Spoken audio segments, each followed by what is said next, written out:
Friends, ఇప్పటికిప్పుడే సూర్యుడు మాయమైపోతే ఏం జరుగుతుంది? మొదటి 8 నిమిషాల వరకు మనకి ఏమీ అనిపించదు. ఎవరి పనుల్లో వారు బిజీగా ఉంటారు. 8 నిమిషాలు కాగానే సడన్ గా చీకటి అలుముకుంటుంది. దాన్ని చూసి కొంతమంది గ్రహణం అనుకోవచ్చు. ఒకసారి క్యాలెండర్ చెక్ చేస్తారు, ఎవరికి ఏమీ అర్థం కాదు. తర్వాత స్పేస్ ఇన్స్టిట్యూట్స్ అయిన నాసా, ఇస్రో లాంటి వాళ్ళు వచ్చి సూర్యుడు అకస్మాత్తుగా మాయమయ్యారని చెప్తారు. సడన్ గా మాయమవడం వల్ల కొన్ని చోట్ల యాక్సిడెంట్స్ కూడా అవుతాయి. ఒక్కసారిగా చల్లటి గాలులు వీస్తాయి. ఒక 3 గంటల తర్వాత పక్షులు విపరీతంగా ఎగురుతాయి. వాటికి ఏమీ అర్థం కాదు. హిస్టరీలో first time humans day time లో నక్షత్రాలని చూస్తారు. మన మిల్కీ వే తో సహా అన్ని నక్షత్రాలు చాలా క్లియర్ గా కనిపిస్తాయి. ఎందుకంటే కొంచెం కూడా లైట్ లేదు కాబట్టి. జనాలందరూ చంద్రుడి యొక్క కాంతి కోసం ఎదురు చూస్తారు, కానీ చంద్రుడి యొక్క కాంతి భూమిని చేరదు. చంద్రుడు మెరవడానికి కారణం సూర్యుడు. ఆ సూర్యుడే లేకపోతే ఇప్పుడు కాంతి ఎక్కడి నుంచి వస్తుంది? ప్రస్తుతం ప్రపంచం మొత్తం ఆర్టిఫిషియల్ లైట్స్ పైన డిపెండ్ అయి ఉంటాయి.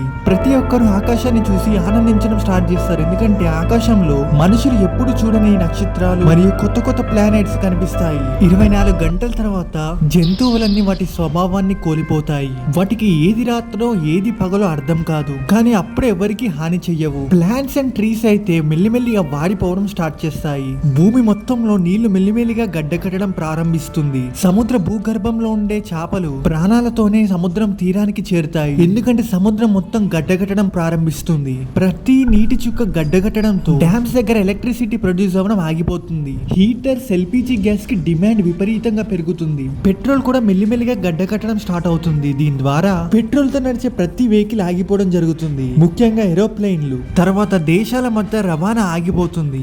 ఇంపోర్ట్స్ అండ్ ఎక్స్పోర్ట్స్ కంప్లీట్ గా ఆగిపోతాయి. ఇప్పుడు ప్రతి వస్తువుకి డిమాండ్ పెరుగుతుంది కాబట్టి ప్రతి వస్తువు యొక్క ధర కూడా పెరుగుతుంది. ఇదంతా జరగాలంటే ఖచ్చితంగా వారం రోజులు పడుతుంది. ఇప్పుడు మనుషులు స్వెటర్స్ వేసుకోవడం స్టార్ట్ చేస్తారు. సూర్యకాంతి లేదు కాబట్టి కొత్త కొత్త వైరస్లు పుట్టుకొస్తాయి. డీజిల్, పెట్రోల్ కూడా గడ్డగట్టికి పోయాయి కాబట్టి ఎలక్ట్రిసిటీ ప్రొడ్యూస్ చేయడం కూడా చాలా కష్టంగా మారుతుంది. ప్రభుత్వం ఎలక్ట్రిసిటీని రద్దు చేస్తుంది. కేవలం emergency services like hospital, fire engines కి మాత్రమే ఎలక్ట్రిసిటీని ఇస్తుంది. ప్రజలు ఎక్కడికి వెళ్ళాలన్నా నడుచుకుంటూనే వెళ్లాల్సి వస్తుంది. చాలా ప్రదేశాల్లో మంచు కూడా పడడం స్టార్ట్ అవుతుంది. చేతిలో హీటర్ ఉంటేనే మంచినీళ్లు తాగగలుగుతాము, లేదంటే గడ్డకట్టి నీళ్లే తాగాల్సి వస్తుంది. చాలా మందికి జలుబులు, జ్వరాలు ఎక్కువైపోతాయి. డాక్టర్స్ కి కూడా డిమాండ్ విపరీతంగా పెరుగుతుంది. పెట్రోల్ గడ్డగట్టింది కాబట్టి అంబులెన్స్ సర్వీసులు ఉండవు. అంబులెన్స్ సర్వీస్ అన్ని ఎలక్ట్రిక్ వెహికల్స్ లోనే జరుగుతాయి.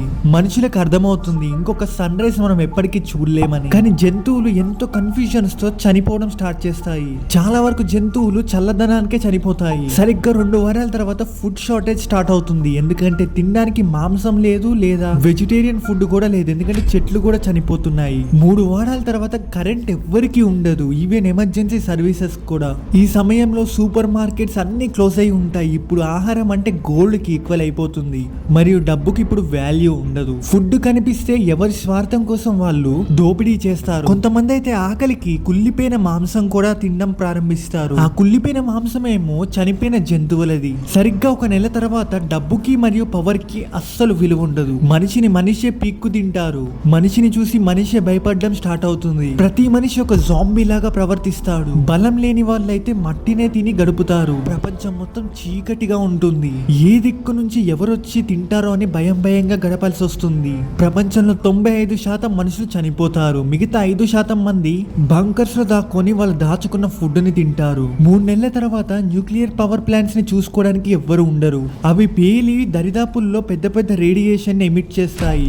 మిగిలి ఉన్న 5% మనుషులు కూడా చీకట్లోనే గడుపుతూ ఉంటారు. వాళ్ళ దగ్గర ఉన్న ఫుడ్ కూడా అయిపోవస్తుంది. 5 నెలల తర్వాత మానవులతో కలిపి అన్ని జీవులు చనిపోతాయి. ఇప్పుడు మన భూమి ఒక మార్చ్ లాగా కనిపిస్తుంది. కాకపోతే అక్కడక్కడ నీళ్లుంటాయి, అవి కూడా గడ్డగట్టిపోయి ఉంటాయి. ఒక 15 సంవత్సరాల తర్వాత మన భూమి ఒక వీనస్ లాగా కనిపిస్తుంది. ఎక్కడ చూసినా బ్లూ కలర్ లో మంచు మాత్రమే ఉంటుంది. భూగర్భంలో ఉన్న వేడి ఏదైతే లావా రూపంలో ఉందో అది కంప్లీట్ గా చల్లగా మారిపోతుంది. ఇక ఇది మన భూమి అని గుర్తుపట్టలేకుండా అయిపోతుంది. ప్రతి ఇల్లు ఒక వల్లకాడులా కనిపిస్తుంది. రోడ్ల పైన మనుషుల యొక్క ఎముకలు, మాంసపు ముక్కలు అలానే పడి గడ్డకట్టిపోయి ఉంటాయి. ఫ్రెండ్స్, ఇప్పుడు అర్థమై ఉంటదిగా మనకి సూర్యుడితో ఎంత అవసరమో. వీడియో నచ్చితే లైక్ చేయండి, షేర్ చేయండి, సబ్స్క్రైబ్ చేసుకోవడం మాత్రం మర్చిపోకండి. ఇలాంటి వీడియోస్ మన ఛానల్లో చాలానే ఉన్నాయి. Thank you for watching.